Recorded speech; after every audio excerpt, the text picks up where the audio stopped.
This podcast is brought to you by TruVoice. We're bringing you automated win, loss, and no decision analysis at scale so you can find and fix seller blind spots in near real time. With automated customer feedback from every opportunity, you'll uncover what buyers truly care about when purchasing, what your competitors are doing to adapt, and how the experience with your sales reps impact win rates. With this new insight, your sellers automatically receive the right science-backed sales training from Corporate Visions based on their individual strengths and weaknesses. It's time to get more from your win-loss analysis. TruVoice moves you from just-in-case to just-in-time coaching and training. Visit us at www.truvoice.io and start winning more today.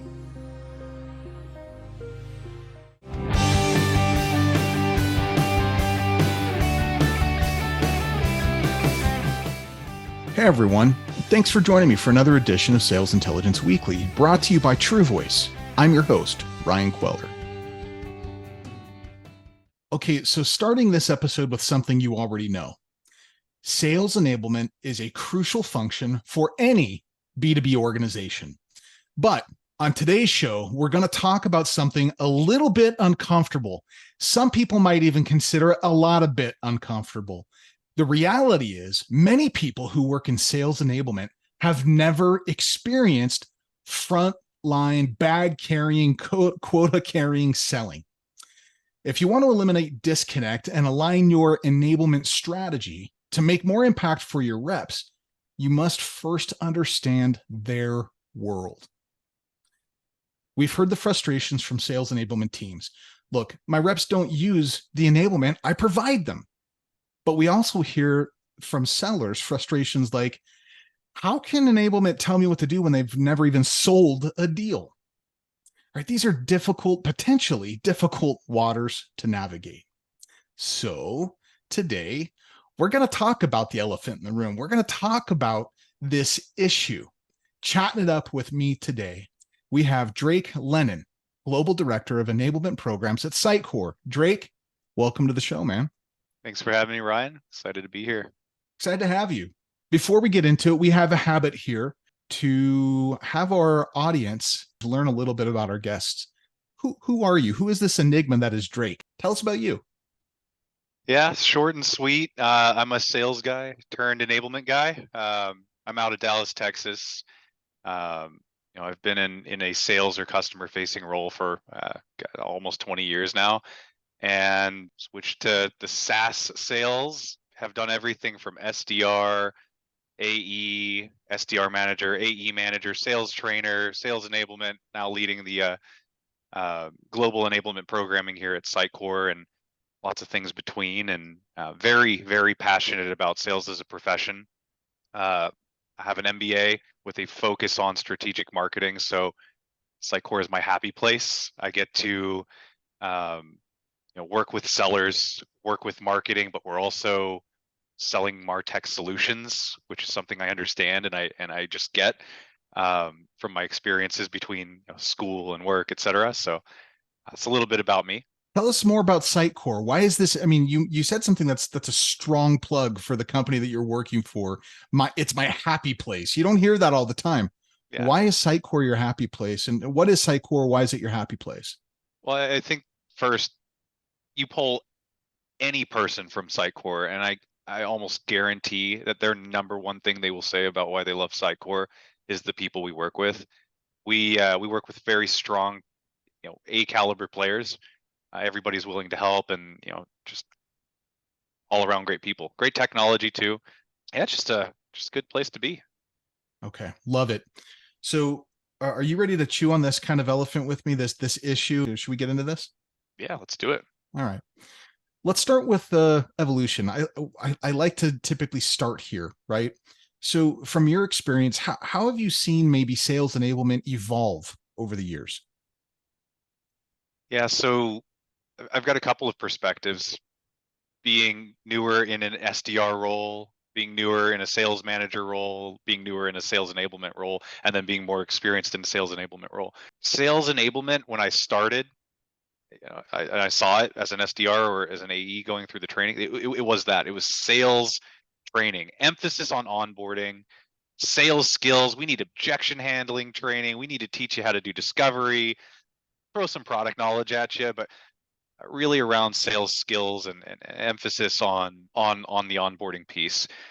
Even in my first sales training role, it was like that. And it was always dictated down from the business. We need to do this. And sales enablement was supposed to go create this beautiful program, deliver this learning event, and expect it's being used. And that was kind of the reality is business is going to tell you what to do. You need to deliver a stellar learning experience or event, as I call it, because it was a one-time shebang. And then off to the next thing you do. And a lot of the stuff was delivered, created and delivered by sales enablement in the beginning. I think how it's evolved is it's ever changing. It's going in the right direction in my mind.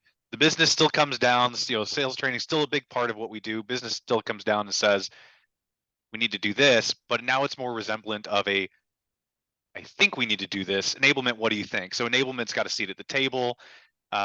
People are starting to realize it is a crucial function in the business, not just to check the box we have onboarding or check the box we did sales skills.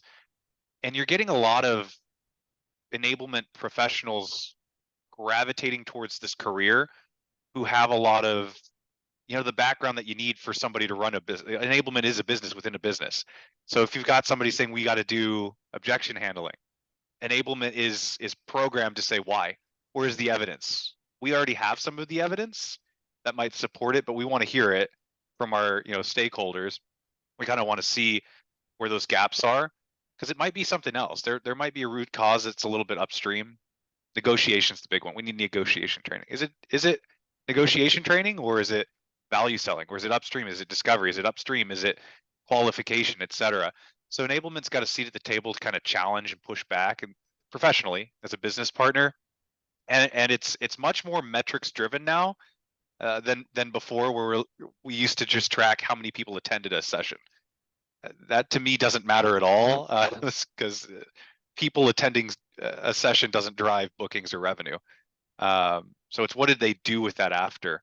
And so the last piece I'll say, it's evolved from having and developing learning events where it's a one-time, here's your beautiful objection handling training, into a full immersive experience where the frontline leaders get bought into what they need to do. They are enabled. They are able to inspect what they should be expecting, to coach to it. Then the sellers are coached to it, and then so it's an opportunity to learn, to practice, and to perform versus just learn and go do whatever you want. So that leadership piece to me is one of the most important things about enablement. You can teach, you can help, but if the leaders aren't propagating, if they're not promoting, if they're not doing by example, if they're not constantly helping and measuring, it's not going anywhere. But beyond that, I want to understand the very first thing you said about the evolution was it's gone from go do the sales enablement to what do you think sales enablement? What are some of the metrics or some of the insights that you think sales enablement should be ready to talk with other business unit owners?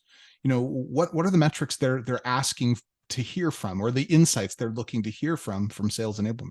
I think it's taking your stakeholders on that journey with you. What are the metrics we should be looking at? The cheat code here is just measure what the business measures. You've got, if you simplify sales, you've got the 4 levers. You've got win rates. You've got number of at bats. How big's your pipeline? You've got average sale price, and you've got the speed to sales. So your sales age. How quickly can you sell them? Velocity. Underneath those, you have so many different metrics that can point into different directions and different things that you should be doing. But I think it's how do you know which ones to pick?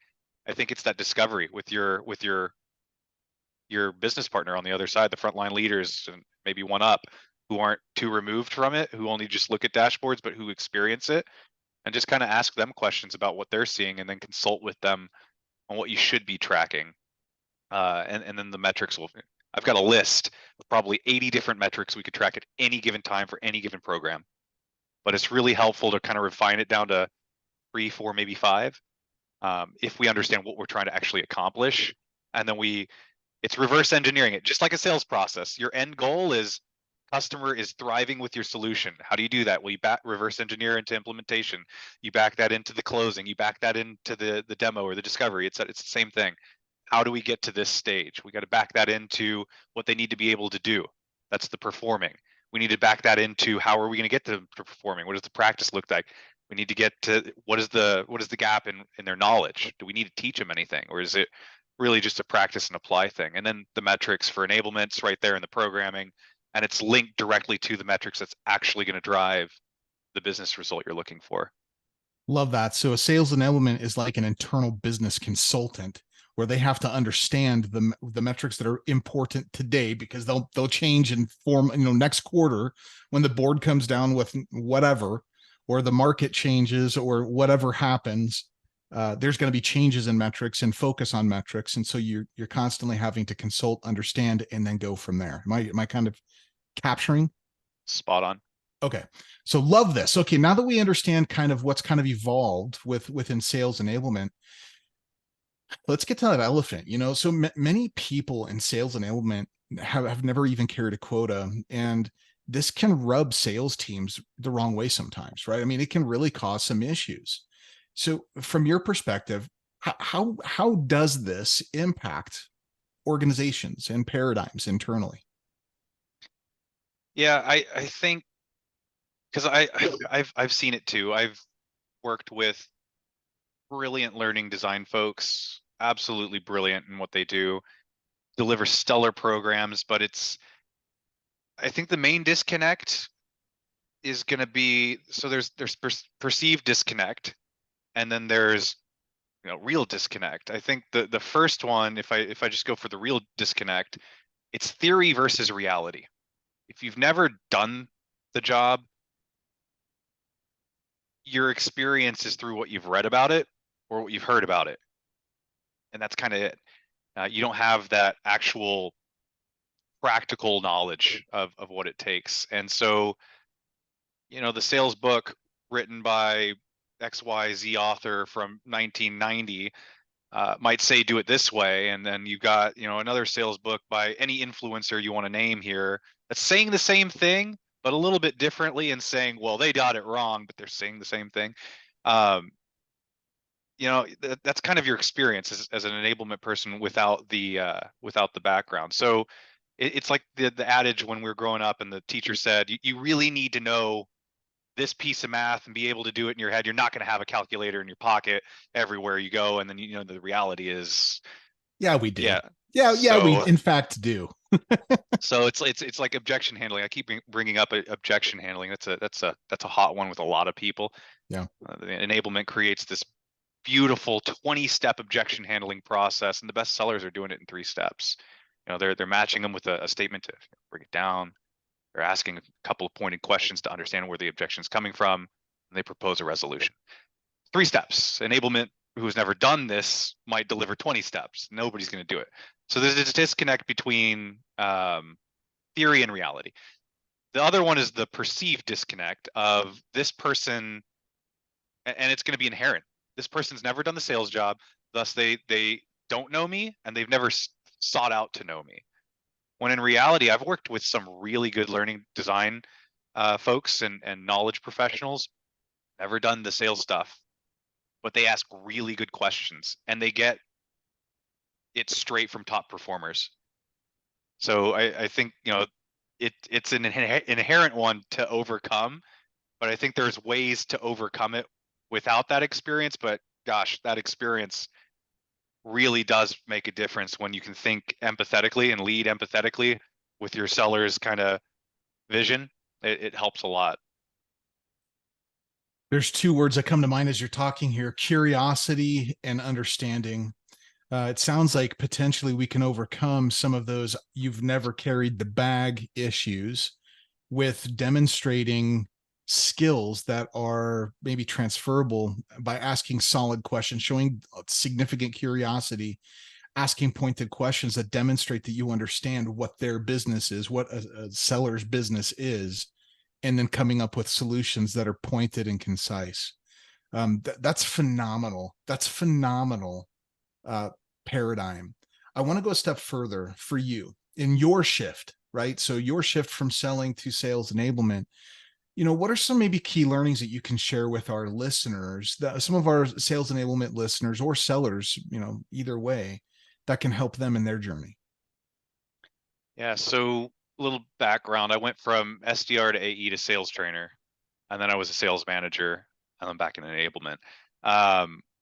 So I would say, one, in anything you do, always be seeking to be the best in your craft. Always be learning the best practices from the best thought leaders. Of course, put your own kind of spin on it. Take it with a grain of salt because you're taking somebody's advice, but always be looking to refine your craft and know your business. So like we kind of established earlier, enablement is a business. It's a consulting wing of any organization. Know your business, so your metrics, how you're measured, all of your programs that are running, how they're doing, et cetera. Because if anybody asked you in a random meeting, you should have that drop of the hat. You need to know what's going to happen next, and in order to do that, you need to know your business. Also know your stakeholders' business, your customers' business. Typically, internal sellers. What does the pipeline look like? What does the forecast look like? Is it great and all fluffy and unicorns, and we can, go do something fun enablement, proactive enablement for the next phase in our journey, or is it like many sales organizations have been facing in the last year and a half with the economic headwinds? Is it kind of a, hey, we need to pivot and we need to try something different. So and that's the empathetic leading. Leading with empathy is you can understand the business, you can understand their business, then you can actually consult to it. Where is enablement going to have the most impact? And that's another thing. If everything's important, nothing's important. You need to prioritize. Go deep, don't go wide.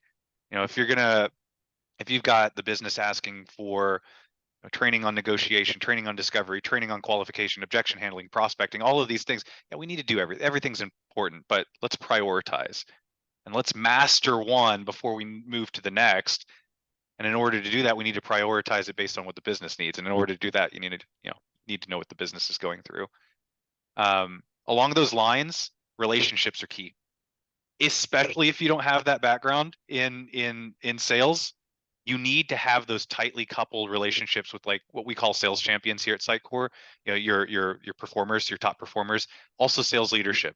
Frontline managers and plus one removed. Their managers.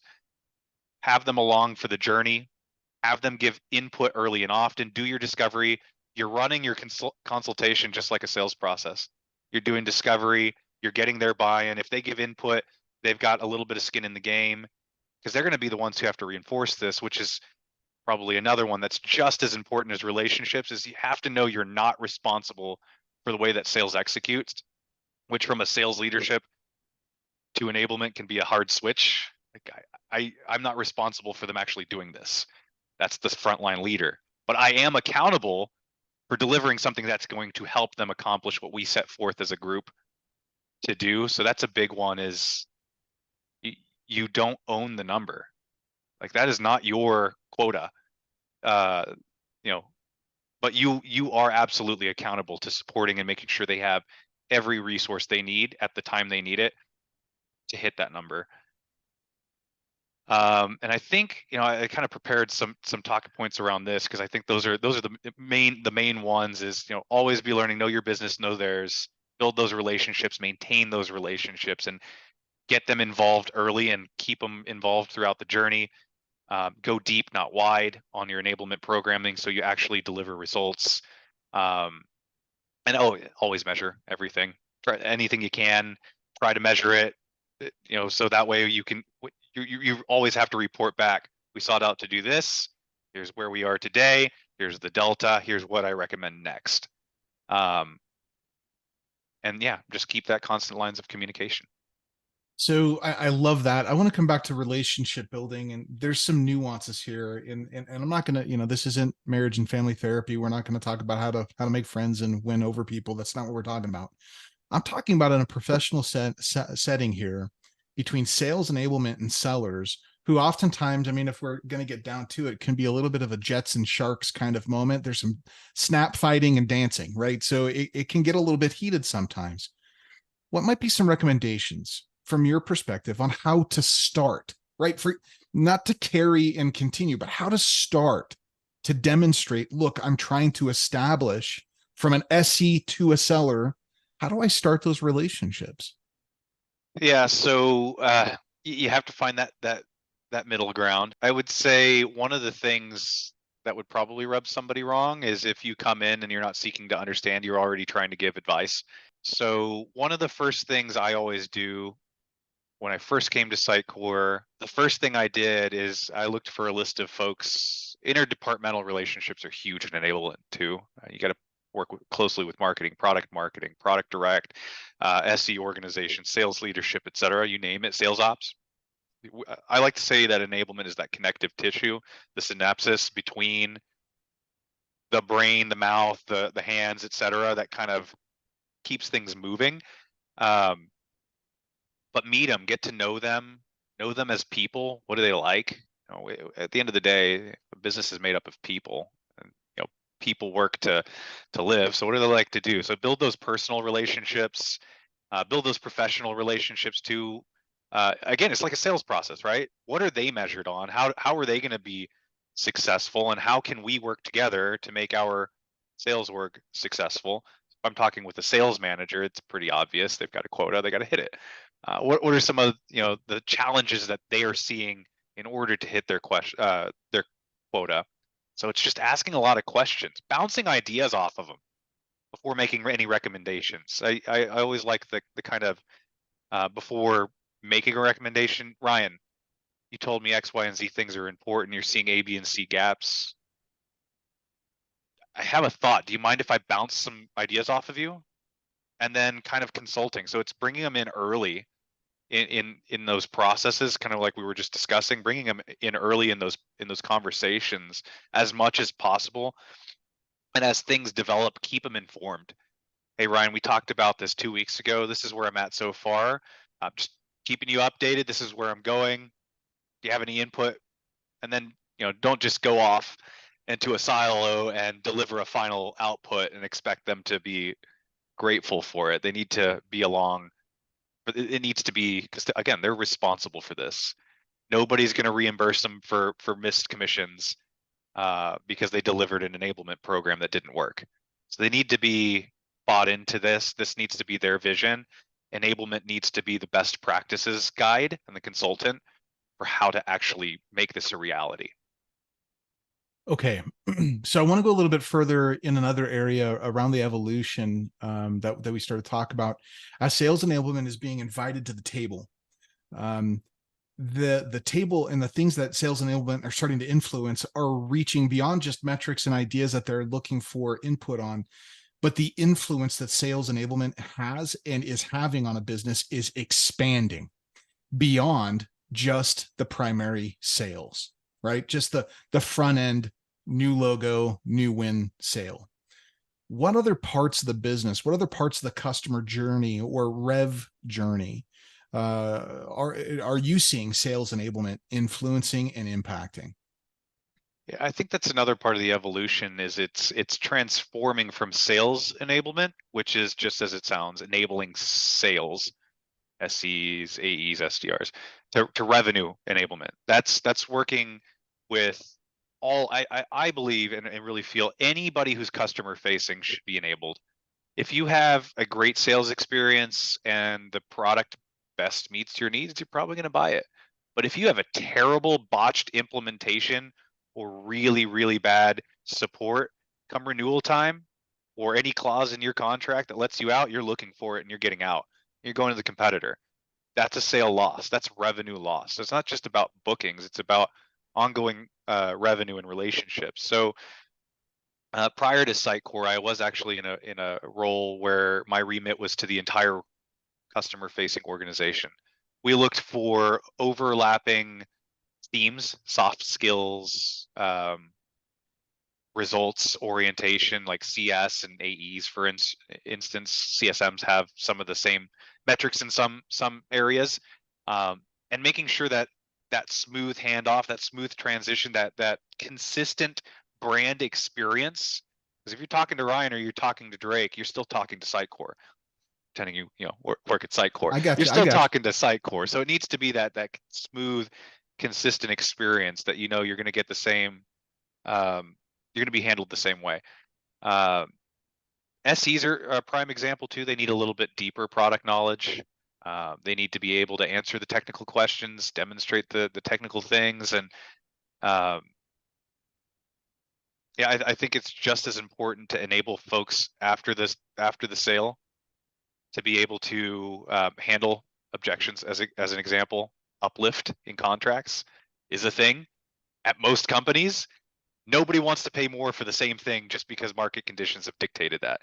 But it's a thing. So you know, you need to be able to have those conversations, even if you're not in sales. If you're handling a renewal as a renewals manager, or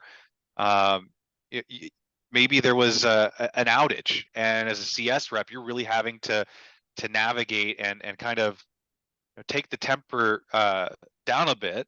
You know, kind of get the customer back in a good spot as you're working with support frantically in the background with things on fire.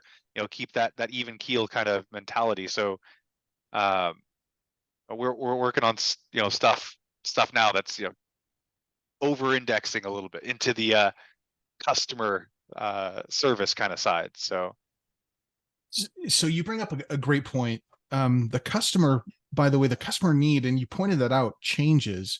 In the sales cycle, it's incumbent upon the seller to help them understand why they should change and come to you. But then when they're in implementation and when they're a customer, it's all about why should they stay, and maybe why should they evolve, right? And purchase more if you're doing a cross-sell, upsell, that type of thing. From a sales enablement perspective, is it the same training from on the front end and the back end? Are the messages the same, or do they need to be different?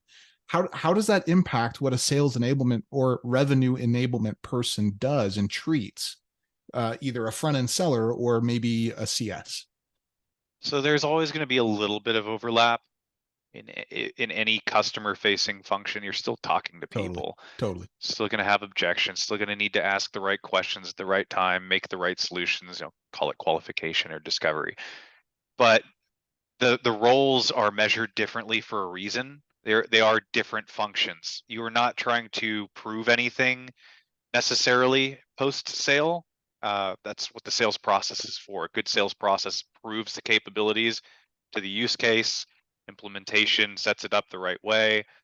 Customer success is making sure that you are getting the most out of the product based on the parameters. It's very different to be dealing with a ticked off customer than a ticked off prospect. So it's a different relationship. It's a courting relationship versus a marital spouse. Like, it's different. So yeah, I think that also the systems are different. Sales is using, call it Salesforce. I think everybody uses a CRM. Sales is like in the CRM. They might be using a cadence tool for process. CS doesn't do all of that. They're looking at reference portals and license portals and all of this stuff, and they're keeping up with different parts of the business. Retention and growth versus acquisition. So absolutely, they should be two separate things, but there are going to be those scalable moments where you can invite the full revenue organization to a program that's going to help move the whole unit as a whole. Yeah, like you mentioned several times, objection handling. There's a framework to that can be applied in both circumstances. It doesn't have to be just one or the other. It can be scalable. I love that. Okay, that's wonderful advice for our listeners who are looking to kind of level up their sales enablement game. Let's address this.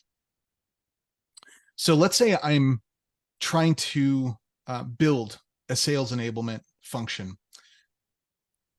What skills, what experience, or maybe attributes would you look at when you're trying to hire people?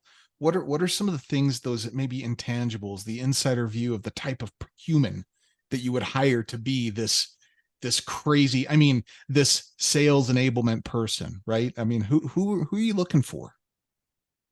Well, in the spirit of the topic today, the first thing I would look for, just generally, a sales background. That's number one. That's what I would look for. I think it depends also. How are you set up? What are you trying to accomplish as an organization, and what complementary skill sets do you need? So if I'm just talking very general about who I would look to hire, we're starting a sales enablement from scratch, sales background, and a successful one. You need to be able to prove that you know sales process very, very well. In sales enablement, those who can't do don't teach. That's not necessarily true. So I would absolutely look for somebody who's had some success in sales and can attribute it back to process. I don't want somebody who's been successful in sales and doesn't know why they were successful, because then how are you going to pass on that information? I don't want just a brilliant silver-tongued devil. So definitely looking for sales process, leadership qualities. Can you hold your own? Personal, interpersonal skills and personability. Can you articulate a vision, get people to buy into it and come along for the journey? Curiosity, we talked about that. Curiosity is huge. Asks questions, but asks meaningful questions, not just surface level. I asked a question, check. Coachability and agility, being able to adapt, being able to move fast when needed. Stakeholder management, I don't know if I mentioned that, but that's probably the You biggest alluded one. to that kind of throughout the entire talk track, but go deeper here. This is important. Yeah, stakeholder management is extremely, and so articulating the vision, getting people to buy into the vision, but stakeholder management is really important in enablement. You've got, like I said, you're the connective tissue. You've got sales ops, you got product, you've got marketing, sales leader. You've got so many different departments, and everybody thinking that their thing is the most important thing. Everybody wanting the sales time. If everything's important, nothing is important. If you deliver everything, it's just a bunch of noise, and you're just going to tick off your audience. I've seen that happen being on the enablement side, and I've seen that happen as a sales leader, and it is not, neither side likes it. From the enablement side, they don't want to do that. From the sales leader side or the AE side, they don't want that. It's a high prioritization of events, and it's really working with the stakeholders extremely closely to know what those priorities should be, how they should be mapped. And then, if you've got somebody from very high up in the business who said, well, I need to do this, you've got your stakeholders on your side to say, well, these are the 3-4 high priority items. So we can revisit that in H2. Oh, no, we need to do it now. Okay, well, here are the 3 to 4 high priority items that we're doing. So this is the agility, the adaptability. You still have to be flexible, but these are the 3 to 4 high priority items and what they will deliver. Which of these would you downgrade to do that? And that way everybody's on your side, everybody's in the same boat, everybody's bought into the journey. And most importantly, a good sales enablement function or revenue enablement function isn't developing the content and delivering it in a vacuum. They are working with subject matter experts from across the business. And that's going to take their time. It's going to take their resources and bandwidth. And, you need to have those good relationships for them to spend their time to buy into your shared vision and your program and deliver it. Because the whole thing is credibility, right? Even if you do have a sales background, you're probably not the smartest person on any given topic in your organization. Maybe there are some that you're very well versed in, but you're probably pulling somebody in who has met with a million CMOs in their career to talk about how do you deliver a value prop to a CMO or objection handle an executive level negotiation, any of that stuff. So stakeholder management is extremely important because it's taking their time, their resources. They have to buy into the vision. They have to reinforce it. They have to execute, and they have to see you as a credible business partner who knows what they're doing, who has that vision, and who truly has their your intentions or with their best output in mind. So from my perspective, that is foundational. If you can't do that, you'll be exact. I loved what you said, that nobody actually likes just getting everything delivered. Which is counterintuitive. I mean, you asked for it, here it is. You asked for it, here it is. all that does is that makes you run on the sales enablement hamster wheel. That's all you're doing, is you're just producing assets, and it's negating what you said at the very beginning of our conversation. Don't go wide, go deep. Prioritize, hammer them out, and get them done. Understand metrics, business goals, carry it all the way through. Phenomenal advice here, Drake. As we're wrapping up our show here, are there any other key learnings or advice that you would have for our listeners? Like, if there was one thing, like what's the one thing that they should go and do today to really level up their sales enablement and maybe help overcome that disparity between sellers and sales enablement? There's one thing. Adapt or die. I had a CSO that would always say that: adapt or die. Never get stagnant.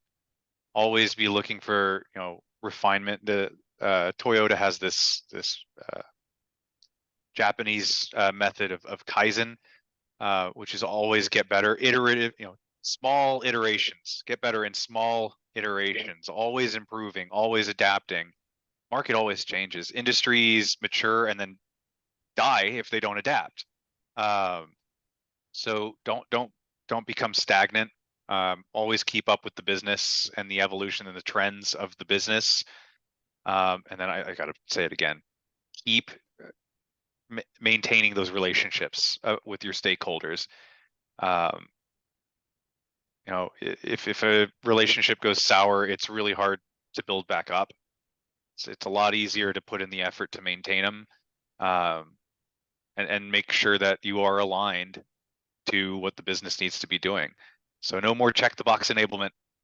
No, we trained them on this because they attended. No, like, align to the business and keep getting better, one small step at a time. Drake, man, thank you for being on the show. That was a valuable conversation for our audience today. Thank you so much for being here. Thanks for having me, Ryan. It was my pleasure. And listeners, for more information and helpful resources, check out the show notes at www.primary-intel.com/podcast. And remember, no deal is out of reach. We'll see you next time.